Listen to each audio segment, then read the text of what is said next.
Good afternoon, everybody. Glad you could join us this afternoon.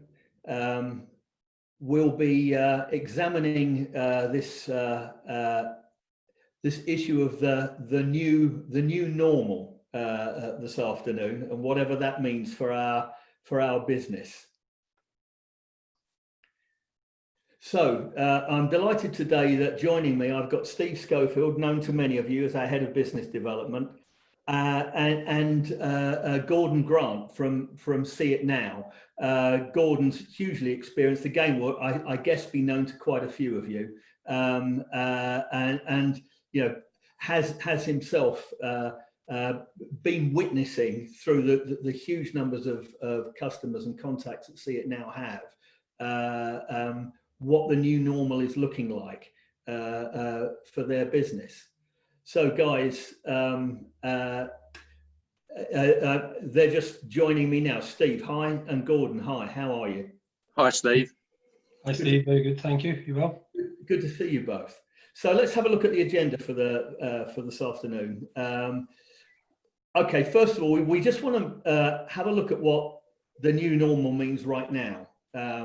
Clearly, lots of changes going on in everybody's business, but we'll take a look at that. We've got some examples that we can talk through. We were going to use some video, and actually we will give you a link to some video that you can have a look at after the webinar. Unfortunately, Zoom isn't quite using video on a video platform. Doesn't work that well, so we decided not to run the video because it's a bit jerky, but you'll get that anyway.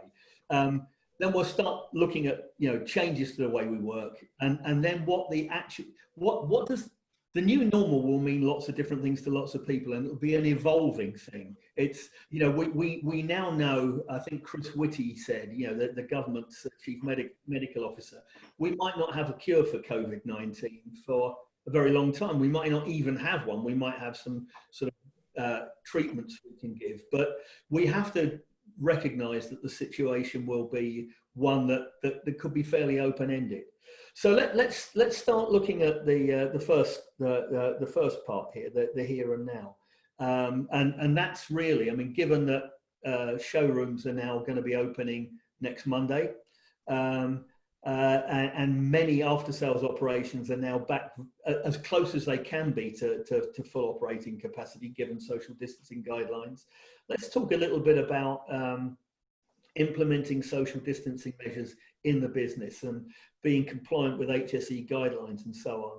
Guys, I mean, Gordon, you've actually been in touch with an enormous number of different operations. What have you seen that's impressed you? I think I've been talking to, as you can probably imagine, a lot of OEMs, Steve, and dealer groups, and in fact we put together a contactless retailing board where we invited a number of stakeholders from various different AM100 dealer groups to join. And we've been discussing with them what they are doing in readiness for the restart, what they have been doing, what they have been considering, and some of the measures they've put in place for opening showrooms next Monday. But as we know, after sales operations have been open, in some cases all the way through this. So some of the things that we've seen is, at the moment, it seems to be really about getting those social distancing measures in place, getting the hygiene standards in place, but more importantly, communicating that to the customers. So some of the stuff that we've seen from our side is effectively requests from our customers to say, how can the service that you provide us help us to communicate these measures that we are taking to safeguard our customers and our team members? And we've been doing a number of things around that. An example of that would be taking some of the dealer groups have created some fantastic videos that I've seen on social media, and then they've put those out to say, look, this is what we are doing to reassure you. And what we've done is we've taken those pre-recorded videos and created those as what we class as a post-roll to a personalized video, so they can then get some engagement into the process. They can record a personalized video. It could potentially be 10-15 seconds, and then send that to the customer, which would then merge into the pre-recorded video with all of those measures and all that reassurance in it. I saw Robert Forrester of Chief Executive Virtue was on BBC Breakfast the other day, wasn't he? Talking about the measures that they've taken, having an opportunity to kind of get across, you know, the extreme measures. Because I know that certainly the big players in the industry will not have been waiting until, you know, last Sunday for Boris to announce that they can open their showrooms next week. They'll have been working on this for a long time, won't they? And Steve, I mean, you'll have seen that too. Yeah, for sure. I mean, I know, Gordon, you're just talking about the OEMs, the NSCs, and really the dealers. But what we've got to remember here, everyone's just about to open, aren't they? We're all fighting to try and get MOT reversed. We've got 1 in 5 MOT stations closed at the moment, but we know they'll be on stream pretty quick. They'll be worrying about different things around the reopening and all the things you've just said. But we've also got the motorcycle industry to think about. They're about to go into a big campaign on the 3rd. So we've got all of this massive reboot. And then it's about, so how do we do that? And I think you touched on one of the most important pieces with communication, because there's one thing communicating to our customer base about being ready for business. We're open for business, but one of the key bits we've got to think of here is about how they feel, how we manage that anxiety, how we kind of can put our arms around the fears that they might have. So it's about showing them what good looks like when they arrive at the dealership or the maintenance and repair garage. But it's also about that upfront communication, taking all that fear and anxiety out. We know that we've all suffered it within the families. You know, there are people that view it different to others, but I think you touched on a really important point, that upfront communication.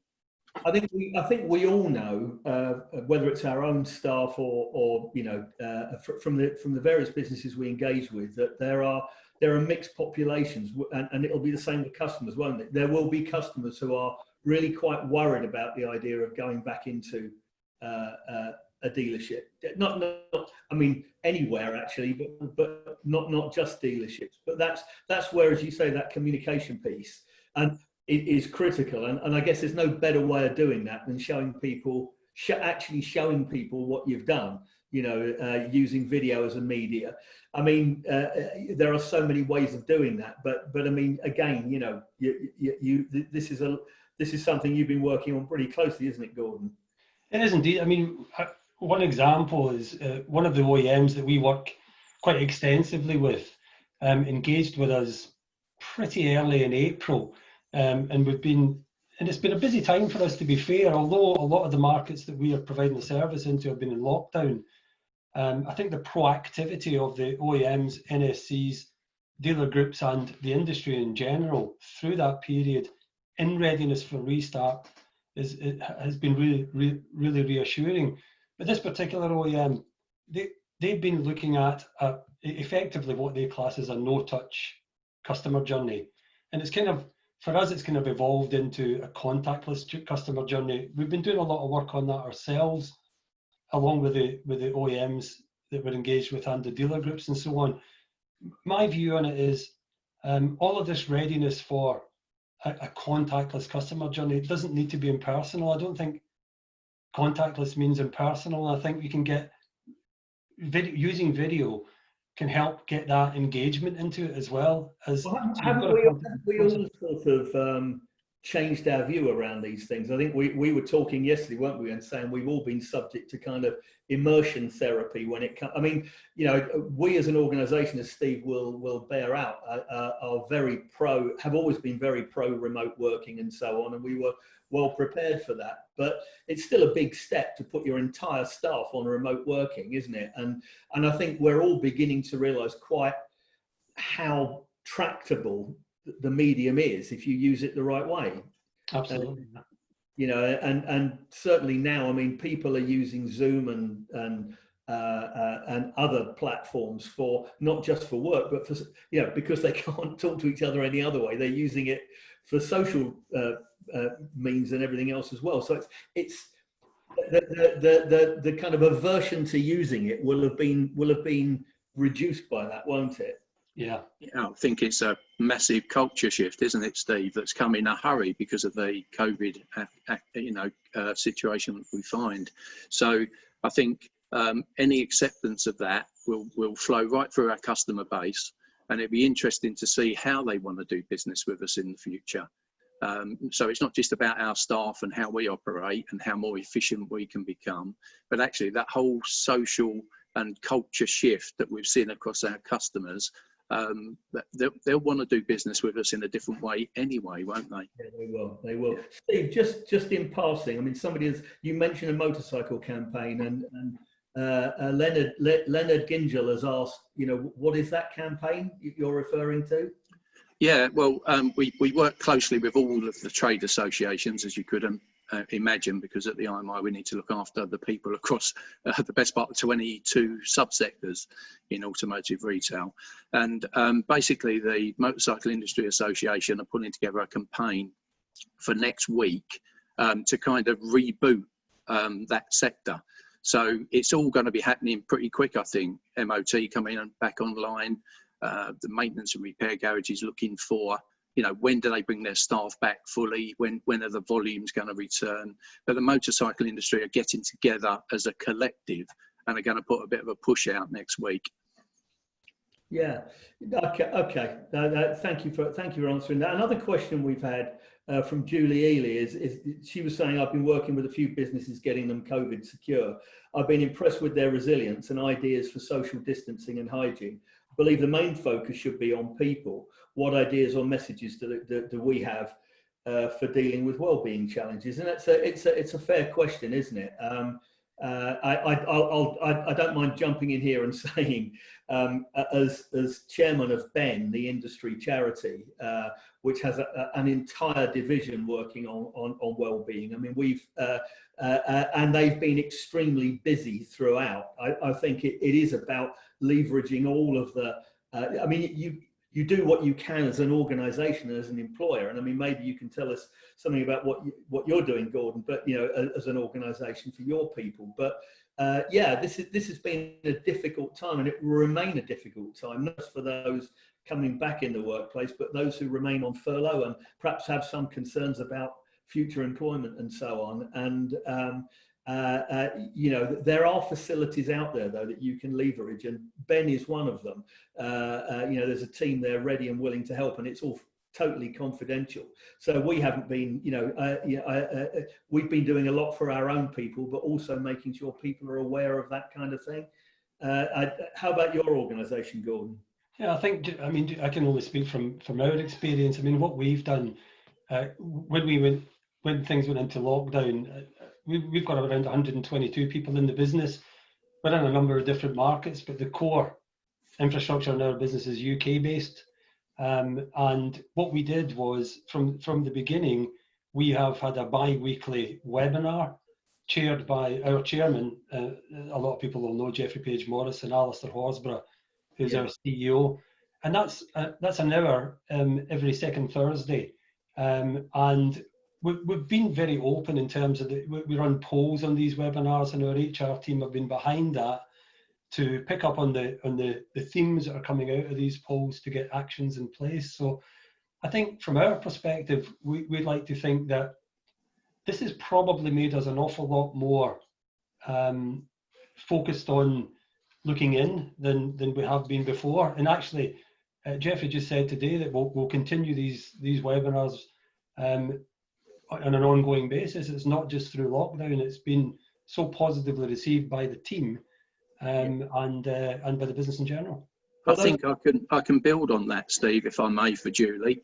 Just taking our personal experience, we're blessed with a good HR department at the IMI, but we've been putting out twice weekly kind of surveys so we can feel what the staff are feeling, which is really helpful, and that gives you opportunity to put interventions in instantly.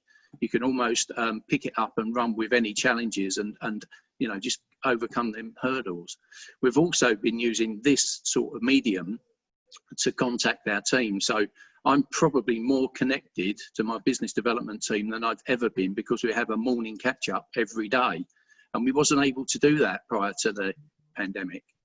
I'd probably add, sorry, Steve. Yeah, carry on. I'd probably add to that it's not that you weren't able, that you just didn't, because I think what's happened here with this pandemic and the subsequent lockdowns is it's kind of pushed us into embracing digital more than we ever did before. So I think, to be fair, you were able to do it, but it just wasn't the way you did things.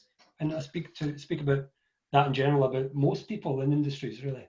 I think, Gordon, I mean, it's interesting, isn't it? I said to our team, I mean, our senior team, I've got 2 other directors and 4 heads of department, and we're meeting at least 3 times a week, getting together for an hour in the morning.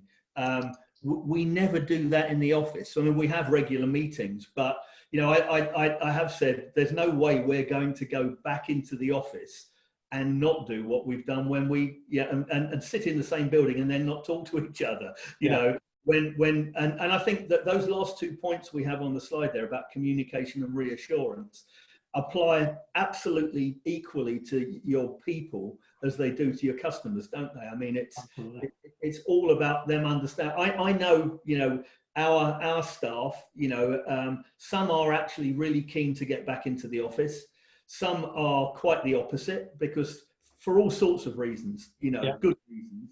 And there are other people who are kind of in the middle. But either way, you know, understanding those things and working with that is key, isn't it?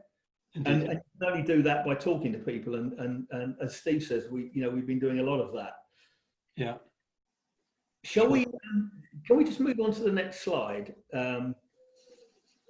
Yeah, I mean, these are just some screenshots. As I said earlier on, we opted out of using a video because it was a bit jumpy on this platform. But these are actually some images that you provided, aren't they, Gordon? You know. Yeah, they are. And in fact, these are screenshots from a video that one of our customers, one of the top 10 dealer groups, it was a video that they produced and provided to us and gave us the okay to use this in some of the communications out to our wider customer base, and through social media to the wider industry in general. And this is a 1.5 minute video. And as you rightly say, Steve, trying to play video on video is a challenge technically. So what we've done here is just taking some screenshots, and this was a 1.5 minute video that this particular dealer group put out to demonstrate to customers the steps that they were putting in place to ensure the safety and well-being of both customers and team members. I actually spent a few hours in the premises of one of our customers last week shooting some generic videos. So this particular video is specific to that dealer group, and we shot some generic ones to make them available to our customer base and beyond. And when it was a large dealership that I was in last week, and when I was there, clearly the after sales operation was open, and the steps that they'd put in place in that dealership made our job really, really easy to capture these steps and this reassurance for customers. But equally, whilst we were doing the filming, I was talking to some of the service advisors in there and some of the staff that were working there, and they felt themselves comfortable and really well reassured that actually the steps the business were taking were not just about the customer, it was about them as well. So each second desk was unoccupied.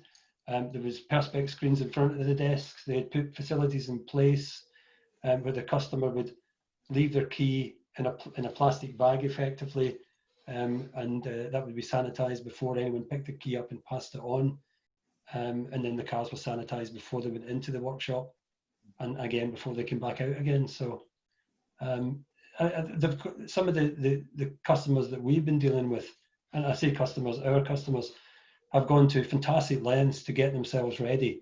But I think my point from earlier is getting that contactless process in place. I think that contactless needs to be the new default, but not necessarily the only way.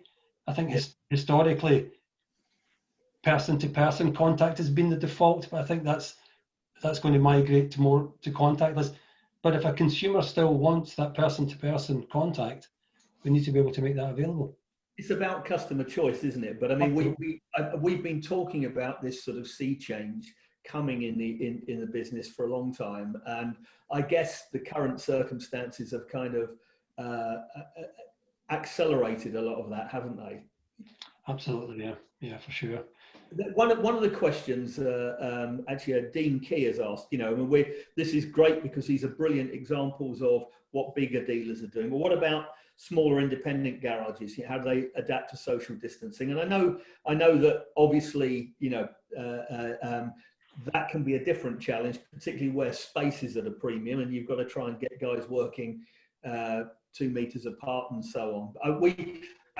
There is a link to a document at the end of this webinar. This is a document jointly produced by ourselves and a bunch of the trade bodies, which has got a lot of good advice in that. But I think on a practical level, though, I think it's sort of, to use a hackneyed phrase, thinking out the box a bit, isn't it? It might well be that, you know, you have to have guys working in shifts or whatever in order to, you know, to ensure that you get the same productivity, but without people working on top of each other.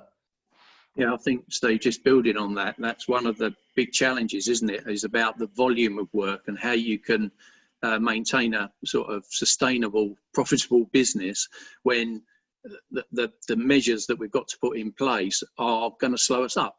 And that happens whatever we're working in. The education system, you know, maintenance and repair, vehicle sales, or whatever that might be. And I think that's to Gordon's point, really. We've got to now deploy the technology to get us those efficiencies back, because there's no moving away from making it safe for our employees and for our customers. So it's about deploying these new technologies to try and bring that efficiency in. Yeah, I agree. Interestingly, before we move on to the next slide, I mean, Steve Spalding has said, any indicators of how buyer demand will go once dealers open up? And that's an interesting one. I mean, and that's something I think we can only really answer anecdotally, but I know that, referring back to Robert Forrester, I mean, Robert said that they'd sold 690 cars, I think, in the last month, which not sure whether they were new or used, but I believe the other day he also said that they had top 200 cars sales in a day for the first time since the lockdown. So I think there is some pent-up demand there, isn't there? I mean, there's a lot of customers who are locked into contracts and therefore have a natural change cycle. You know, yeah, I think you can overlay that, Steve, with the international piece, can't you? We know the example of kind of China and Tesla doubling its market share in the last few months. Right, And that's come about again. They're immersing their customers in all of this that we're talking about today already. So I think there'll be at least a short-term premium as well, I guess, guys, won't there, around people not actually wanting to get onto public transport. You know, it's very difficult to see how once you get above a certain volume of people trying to use public transport that you can really safely separate them. So I think that will be something that will drive a lot of people back towards cars. Yeah, there's certainly been some statistics released recently and some surveys done. I think Auto Trader led a recent survey where the view is that the used car sector in particular will bounce back strongly because, and the primary factor is people won't want to use public transport like they did. I think bicycles as well is another sector that's been really strong through lockdown and will continue as well. But certainly there is absolutely a pent-up desire. The other thing to consider is through 2 months of lockdown, although people have had more time in their hands than they've probably had for years, and they've been spending a lot of that time online looking at options, and people will come out of lockdown, I believe, looking to do something different. And you know, if they were thinking about changing their car or doing something with their car, these 2 months, it's yet to be determined, but these 2 months may have accelerated that thinking. Indeed, indeed. I mean, just as we move on to the next slide, I think Julia said, "Sorry, me again. Do the panel think it's a great opportunity for businesses and the industry as a whole to rethink the way we operate in the future, and not just the here and now?" And I think that's central to what we're saying, isn't it? Here, because I think we're saying that look, you know, things are not going to go back to the way they were. So the old normal, that's why people keep referring to this new normal, isn't it? The old normal won't exist, because to begin with, we don't know when we'll be out of this issue. There could be second spikes, there could be lots of issues like that. But you know, on top of that, I know we've found as a business, and I know you said you found the same, Gordon, that actually there's a lot of things that we're doing in the current circumstances which are actually better than the way we did them before. So why would you go back to doing them the old way? And exactly. and that Actually, really is this what we referred to earlier, this accelerating the changes that were sort of I mean, in some ways our industry has been a little bit slow to adopt new methods, and without being overly critical, I mean, I love this industry to bits, I've been in it long enough, but you know, we haven't been on the bleeding edge of contactless, have we, in the past? True, and from a technical perspective, there's no reason why we couldn't do that. But I think, and again, I go back to my earlier point, contactless doesn't need to be impersonal. I think there's got to be that blend, and we can still have this contactless journey for the customer, but at the same time get these thoughtful personal touches into it. And my view is that, as I said, I think the new normal, no one knows what it's going to look like, because it's going to continually evolve, but I think it's going to be led effectively by the consumer and what it is they want to do. But I think the indications are that certainly that contactless experience is going to be an imperative, but it doesn't necessarily mean that it's going to be the only way that we're going to deal with customers.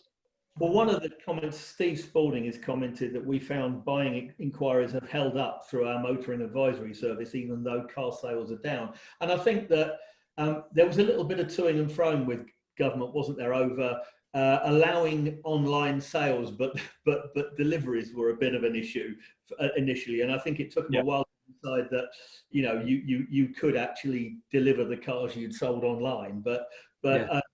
I think that, I mean, we can't get away from the fact that the market was down even before this had happened. I mean, this was not going to be the easiest year we'd had in recent times without COVID-19, was it? But I think that missing a substantial lump of March won't have helped, but that will have at least stored up some demand to help kind of prime the pump again, won't it? Absolutely. And I look at some of the statistics. I mean, when the core markets for us went into lockdown, clearly, and I use sort of barometer of the video volumes that our customers are producing to send to customers, whether that's from the workshop, a body shop, or a sales environment. And if I look at Italy, when Italy went into lockdown, clearly, video stopped. I mean, we've seen thousands of videos a day going to less than 50 videos a day from those few workshops that were still doing something. We're into the third week now of post-lockdown in Italy, and we're currently seeing more videos going through our servers from the Italian customers than we did in the run-up to the COVID-19 pandemic. So they've clearly, we haven't added any more customers through lockdown, clearly, but those customers of ours that have come out of lockdown in Italy are using the platform an awful lot more than they did before they went into it. So that's a suggestion to me that they're already starting to embrace some of these digital technologies that have been available to them. Yeah, Yeah, it's interesting actually that the perspective that Steve Spalding gave us, by the way, was from Queensland. He's just let me know. So you know, I think it is an international business, isn't it? And I think that we are, you know, it isn't. Well, you know, certainly, I think both of you guys know. I certainly do, because I've spent a lot of time in other markets. That you know, the business is not so different, is it? I totally agree. It's not so different at all. Yeah, it's. I mean, as I say, that the tools available now are so much better than they ever used to be, aren't they? You know, in terms of remote engagement, and I think that it's interesting that the two-way element of video as well. I mean, because you guys for a long time have provided the sort of the one-way element, if you like, but I mean, I know you're now facilitating two-way as well, which just opens things up further, doesn't it? It does. It's quite interesting actually, or quite ironic actually, because when CitNow first started, it started with a live video product, and I'm talking 10 years ago, yeah. And that was in the sales department, and that required the sales exec with a camera and a laptop and so on to be ready at the same time as the customer was in front of their computer trying to do a live video stream. And there were challenges around that back then. And pretty quickly, CitNow moved to this pre-recorded scenario where a video is recorded, uploaded to a server, sent to the customer, and they watch the video. This pandemic has accelerated the reintroduction of live video for us, because we reintroduced it last year for a specific purpose, for what we call second delivery. So customers got their new car, they've picked it up, they've forgotten how something works, they call the dealer, and they can then invite them to do a live video stream and explain the controls and so on. So we developed this last year for that purpose. But what we've done as a consequence of this pandemic, we've broadened it, we've made it available to our customer base to say, look, here's another thing that you can use where you can, effectively, it's a corporate version of FaceTime. So you can schedule a session with a customer and do a live video stream, much as we are doing at the moment with the customer. And the uptake on that has been phenomenal, which is not surprising really, because it just helps reinforce that consumer engagement, but at the same time reinforces that social distancing and I guess just building on that, Gordon, what we're doing here, we're talking about us as a sector, aren't we? Engaging with technology and, you know, that remoteness, working with our customer, but we mustn't forget where the cabs are going. You know, the connected autonomous vehicles, these kind of things go in parallel, don't they? So we're talking about where the two types of technology are going to converge almost. Okay, great. Can we move on to the next slide? Because I think that's kind of a bit more future looking. I mean, I do, it's actually Steve Wilkinson from Transport Training Services in Northern Ireland has sort of said that, you know, their apprentices that they're training are really keen to get back to face-to-face, and you know, although they'll keep the remote learning part of the portfolio, it won't replace face-to-face. And that's the same in the showrooms and in the workshops. I mean, look, nobody's suggesting that you don't have face-to-face interaction with people. We're just saying that there is now more than ever, it's easier to have remote engagements, because, you know, everyone's grandmother is now going on Zoom to talk to their grandchildren and so on. You know, so people, the techno fear has been taken away, hasn't it? And I think I mean, we mentioned their strategic partnerships, and I think that's an important thing, because no business has all of this sitting under their own umbrella, do they? I think the ability to engage with people who can help you. And there are plenty of people, not least yourselves, Gordon, that see it now that can help with that. I think the other thing that, and we can talk a bit more about that in a second. The other thing I think is interesting. I only again this morning I was talking to somebody who in passing said, "Oh, we've got rid of our office."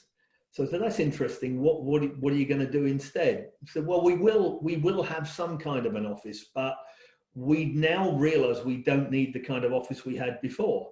And I was talking to the HR director of a big dealer group last week who said the same thing, you know, that their head office facility was way bigger than they think they need going forward. Yeah.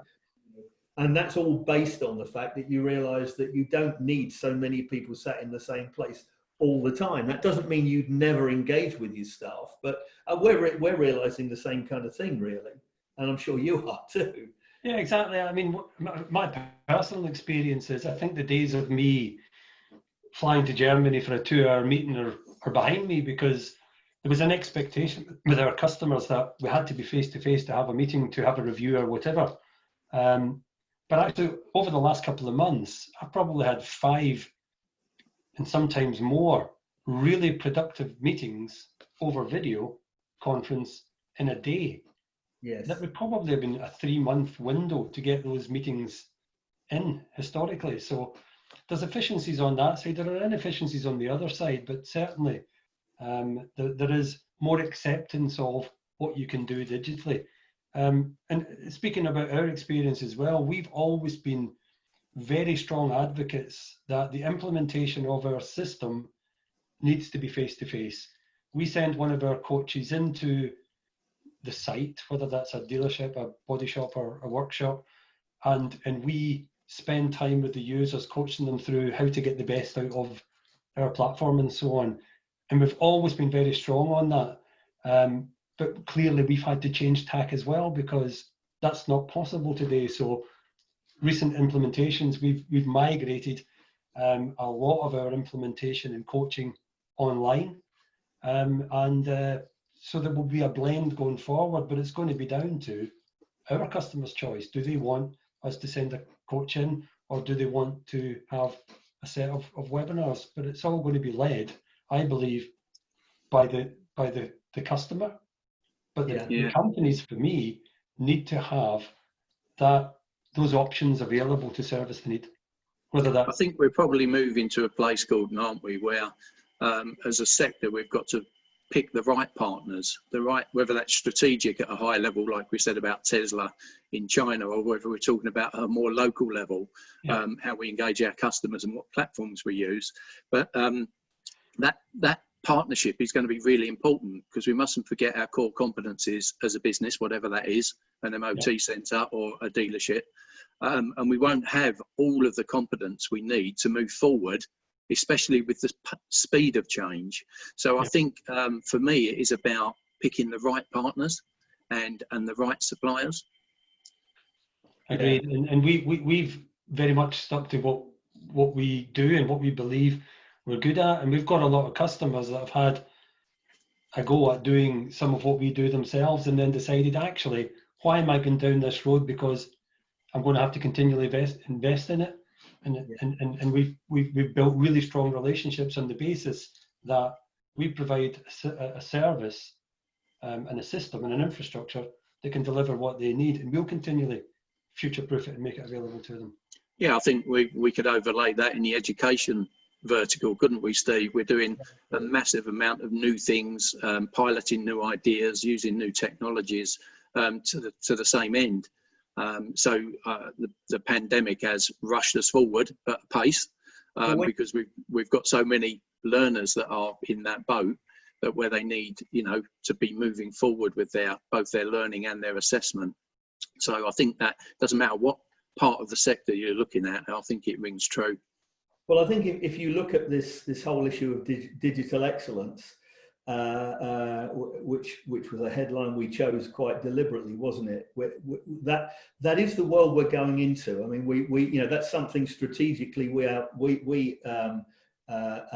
it's core to our strategy, isn't it, Steve? I mean, and I'm sure it is for you. Well, I mean, you're a digitally based company anyway, Gordon.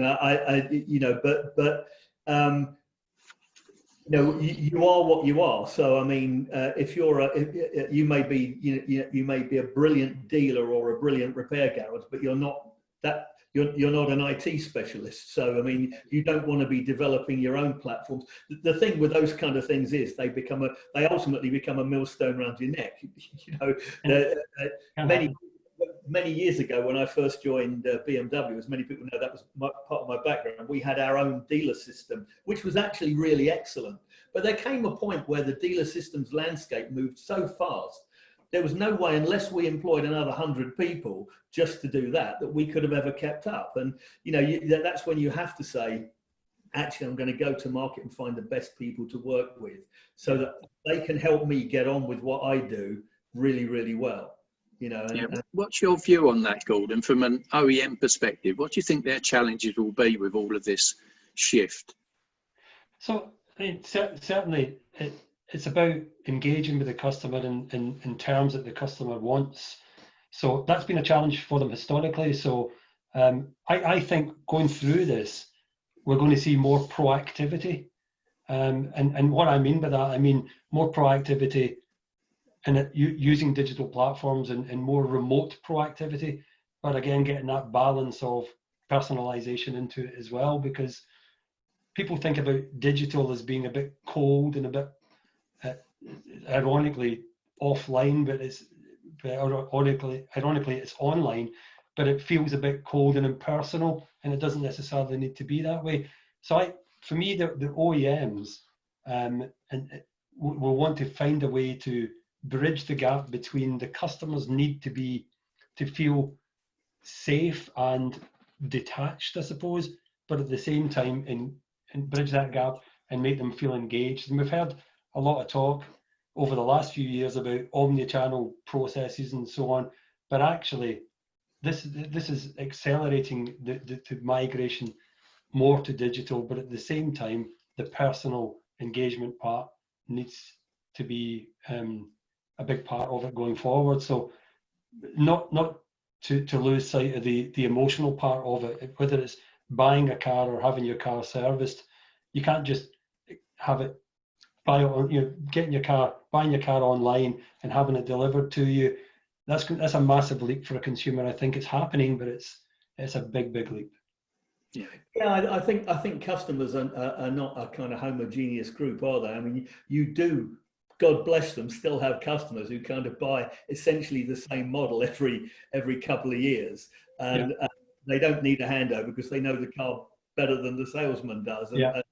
And you know, actually, in those sort of circumstances, they probably lend themselves very well to a contactless experience. Not that they may not want it; they may want to come in and have a bit of a fuss making and all the rest of it. But it's funny because one of the comments that has come in talks about, and it refers a bit more to the sort of training side that we're very heavily involved in. But you know, we found there that actually by necessity we've had to do a massive amount remotely over the last couple of months to help students reach the end of their programs as best they can. We can't do everything. I mean, there's practical stuff that practical skills people need to be able to demonstrate that can't be done remotely, but it's amazing how much you can.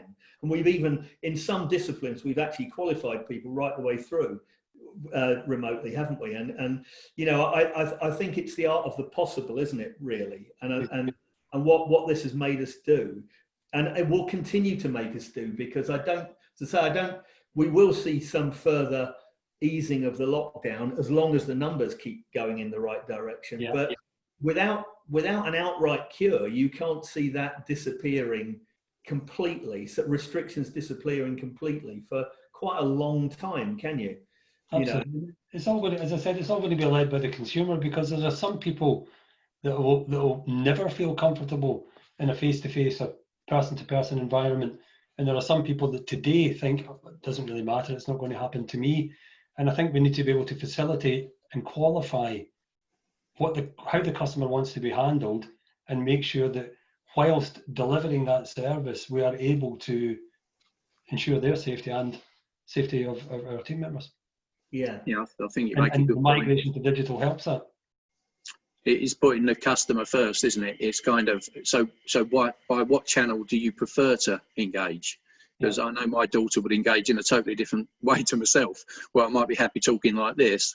When it comes to speed on apps and booking the Uber, she would leave me in a wake almost. So I think it is about what's the preferred mechanism, what channels do you prefer to use, and our sector making them available. Yeah, and again, you know, comment here about click to chat and, you know, those kind of online interactions as well. I mean, there are some great tools that you can use. That's Steve Spalding sort of saying we added a click to chat alongside long-standing phone access about a year ago for motoring advice, and found that, you know, while the personal aspect of a conversation might be less, it's made dealing with some inquiries easier. It's interesting because I think that I used to have some call center operations reporting to me, and I remember that we had essentially two teams. One team that took the 80% of the calls that took 20% of the time, and another team that took the 20% that took 80% of the time. Yeah. And that's a pretty good rule of thumb, isn't it, really? And online chat will probably deal with most basic inquiries, won't it? You know. Yeah, but equally extending that out further, and, you know, I hate to be going on about video all the time, but we are finding that our live video communication offer, it's making that more efficient again, because thinking about the remote customer journey, so the customers inquired about the car, they've had a video, they're interested, they're going to quotation stage. The next question is, oh, we need to value your part exchange. Can you bring it in? Well, I don't want to come in at the moment. Okay, let's schedule a session. You can walk around the car. So you can take that chat and make it much more engaging, but much more meaningful. In the same scenario where you've got your click to chat scenario, if you did that, rather than click to chat, let's schedule a live video session, and you can show me what the issue is, and then we can diagnose it a lot faster and triage what happens to your car next. Do you think overall, and it's a question to both of you really, but I mean, look, we were talking even before any of this happened, we had been talking about the fact that our industry is going through some of the biggest changes it will have seen for 100 years, which is a reasonable thing to say. I mean, I think 100 years ago, just post First World War, we had a big change. I mean, cars became recognizable as cars, didn't they? I mean, they weren't horses, carriages anymore, and Henry Ford brought out the Model T and all that kind of thing. But now we've got this an awful lot of changes. The so-called ACEs, the autonomous, connected, electric, shared, you know, vehicles and so on. I think the S is likely getting dropped off. Yeah, that's actually the consequence of this. Yeah. Well, to be honest, actually, that was.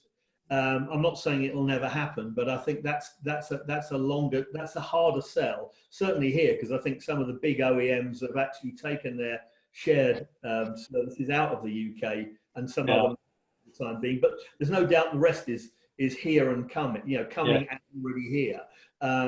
But one of the things that in my long experience in the industry, and you know, you guys have been around equally long, you know, I mean, we've been talking about changing the model, you know, the distribution model, and you know, how resilient the old model is, and the fact that, you know, broadly speaking, you know, we've still been building the same kind of dealerships, actually bigger and better in a lot of cases. But this really does kind of bring forward some of the expected change, doesn't it? In terms of, I mean, we'd already seen them. I think if you went back kind of 10, 15 years, you know, customers were typically engaging with dealerships 5, 6, 7 times before making a decision. It was already down to sort of 1 and a bit, wasn't it? Because they've done the qualification, they're more informed. You know, it's a bit like the R. You know, once it drops below 1, it's going in a certain inexorable direction. Yeah. You know, I think there's a. I know we're running close to time, Steve, but I would urge people to look at the McKinsey report that we got on the end of this session, because it's interesting. You might want to pick up on that a little bit. I mean, we've got the Q&A session now. I have been picking them up as we go through, so we'll try and answer as many of the live questions we've got. We have answered the majority of them, but You might want to comment on that McKinsey report. Yeah, I think this is courtesy of Gordon, because it's fairly new research and thinking. I don't think it's rocket science when you get under the skin of it, but they're suggesting there's 3 key things as a sector we should be thinking about. So the leaders in our sector should be thinking about preparing for digital recovery.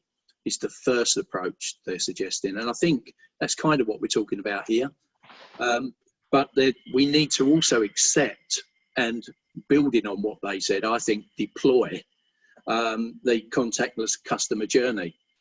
We've got to get them efficiencies. We've got to get the safety built in. We've got to get how do we cross borders and time zones? We're talking here today with people from Australia. How do we unlock that?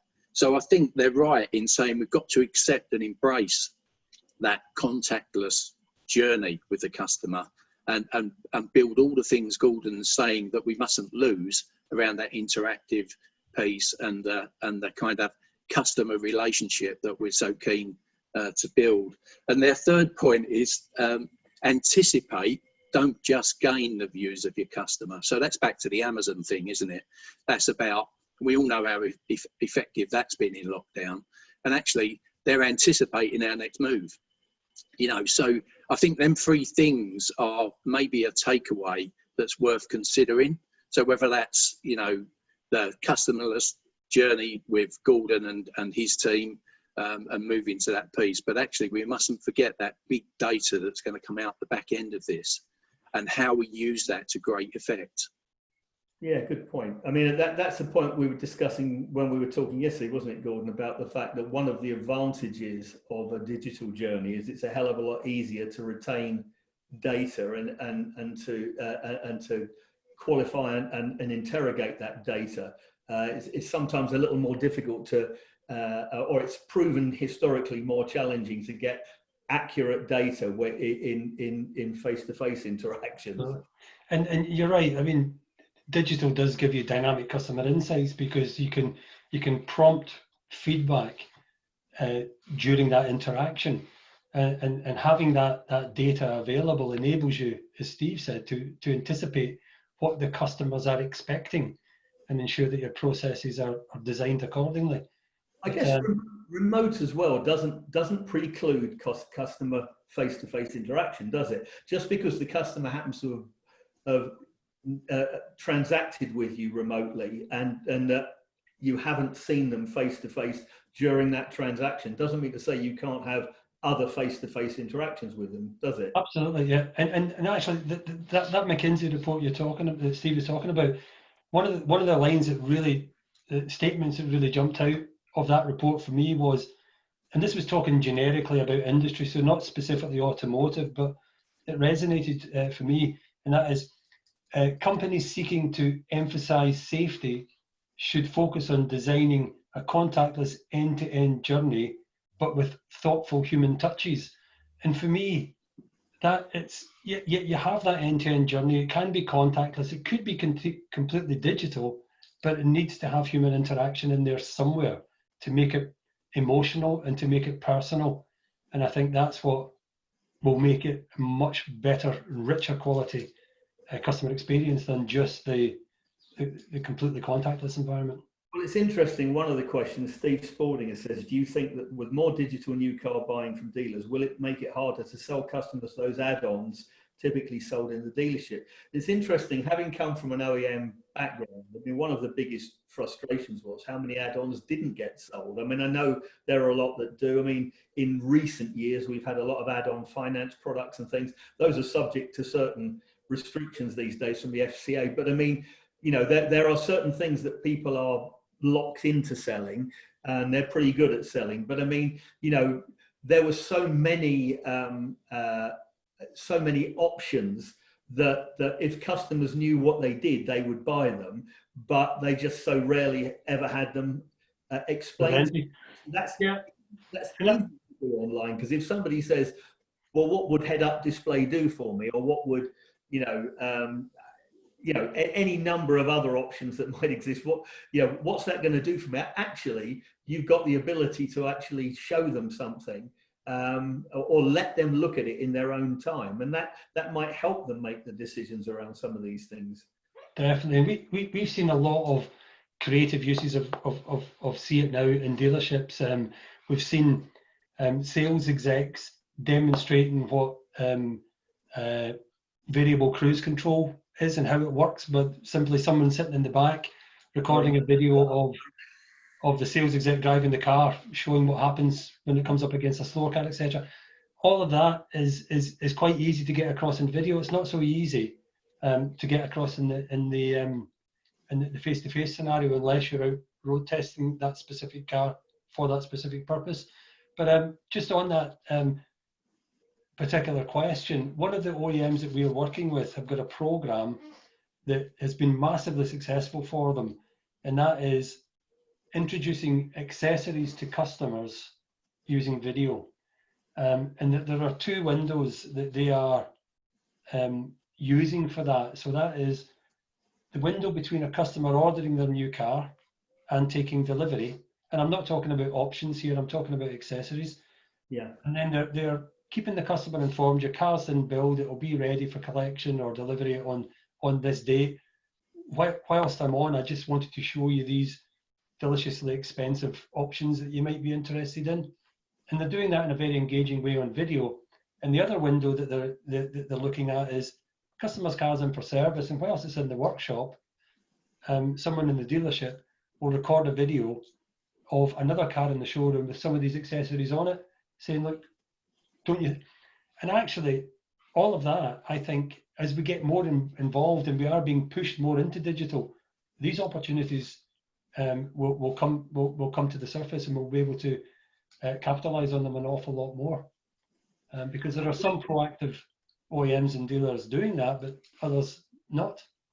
We're getting towards the end of our time now, but I'm just going to give you both the opportunity to just sort of say, you know, if you cast your thoughts forward, let's say 3 to 5 years, you know, what changes you'll expect to have seen in the industry? And I'm not talking about, we understand product is changing rapidly, but in terms of the way we interact with customers, and that's both sales and after sales, you know, change the way we interact with people. I mean, Gordon, what are your thoughts? I think from a sales perspective, I see a faster migration to e-commerce. So being able to research, you can do all your research online, you can configure your car online, you can go right through the process where the industry hasn't really embraced the final part of it, the actual engagement with the retailer that you're buying the car from, taking you through that final purchase journey. I think that e-commerce part from a sales perspective will continue all the way through. Absolutely, there's a place for dealerships in that side of it, but I think the way that interaction will be down to the customer. Do they want to go to physical premises, or do they want someone in the physical premises to facilitate that online for them? So that's one of the big changes I see from a sales perspective. In the after sales environment, I think more of this type of scenario. So having a video chat where you can share your screen with the customer, and during that video chat, you can probably diagnose an issue easier and more efficiently. You can explain an invoice to a customer, you can explain a process to a customer.